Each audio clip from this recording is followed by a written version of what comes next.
Hey guys, welcome back to the channel. I came back home recently and there's quite a few things that I wanted to show you. This is the Casio G-Shock Dw5700. Movement is the 691. It's an old vintage movement from the 80s. And the beeper of this watch is actually stuck on the back of the display, the face of the watch. Nothing happens. See, there's no beep coming out. And there's a reason why that happens. Let me show you. I want to take out the movement. And there's a spring here, just like a coil. And that spring is supposed to touch this side of the beeper. So what you see here actually is a double plate beeper. So this is one of the poles. That's the other pole of the beeper. You can see here as well through the glass that the spring, that spring there is supposed to touch this side of the beeper, but it's gone. So you can see from the other side the tweezer. So there's a reason actually why the beeper is not working. So everything on this side is absolutely damaged. So again, if you place back the movement, this should be the right position. And then that coil there, that little spring, will come in touch with the glass actually. So there's nothing on the other side.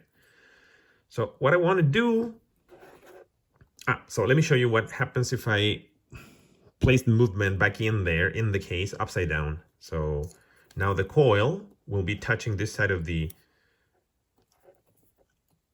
beeper, the other side of the plate. Let me show you. And I think that's it. You just need to press gently there, ever so slightly there. Now the movement is actually upside down. So I'm gonna restart the movement. There you have it, look. So it's working. The reason why this is working is because the coil is in touch with the beeper on the other side. So this side, the left-hand side is damaged, but the right-hand side is not. See? It's totally fine. So what I'm going to do, since of course, obviously you want to keep the movement in the right position, what I'm going to do is that I'm going to replace I'm going to bring this coil, this little spring here, I'm going to place it on the other side. So I'm going to pierce a hole on this side. I'm going to make a little hole, and then I'll manage to somehow make it work. Beautiful movement.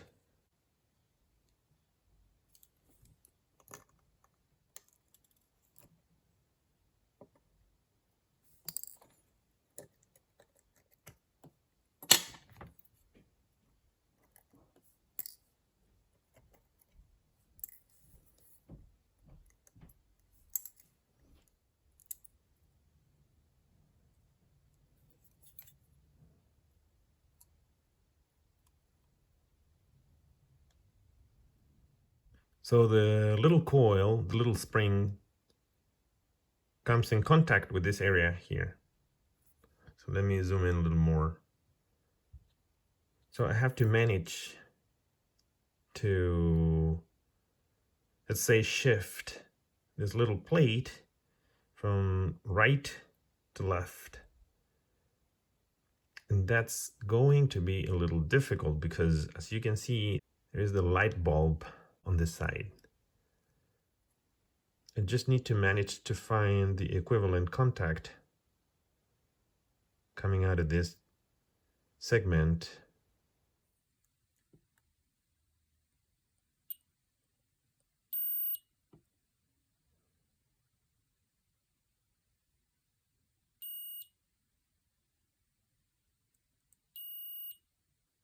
Uh-huh.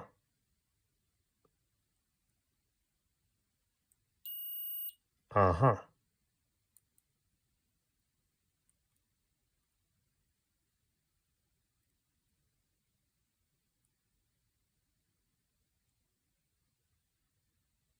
Nope.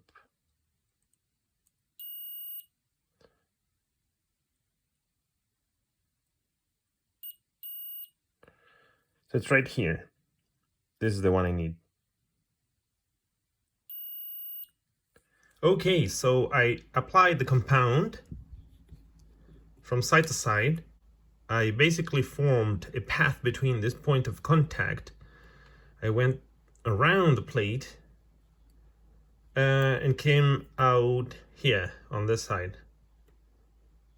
So let me show you something how this turned out actually. Oops. Turn it on. And these two now should be one on the same. Let's check it out. Very good. That's exactly what we needed. So it turned out pretty decent, I would say. Just be careful not to touch any of these dots down here. Because if you do, it's going to be a big mess. That's it. So I'm going to seal the plate back on. And I'm going to assemble back the movement and see what happens here. By the way, the compound I'm using is this silver-based circuit compound, low resistance inorganic silver powder, nanoparticles, and it comes in this sort of syringe, and it's super good. And here you are, the new hole. That's a new hole there. Kind of good though.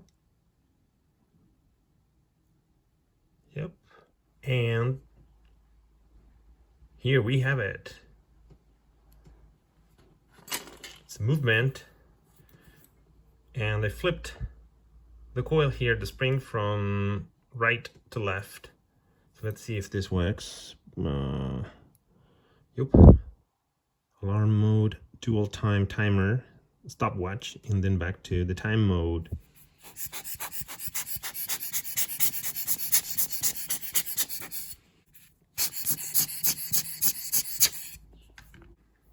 And there is a very faint alarm actually.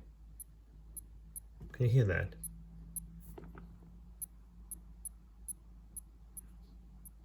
Hey, I didn't realize I am short-circuiting the battery because this, let's say, new point of contact with a coil, with a spring, is actually in touch with the other pole of the battery. So somehow I need to cover the side.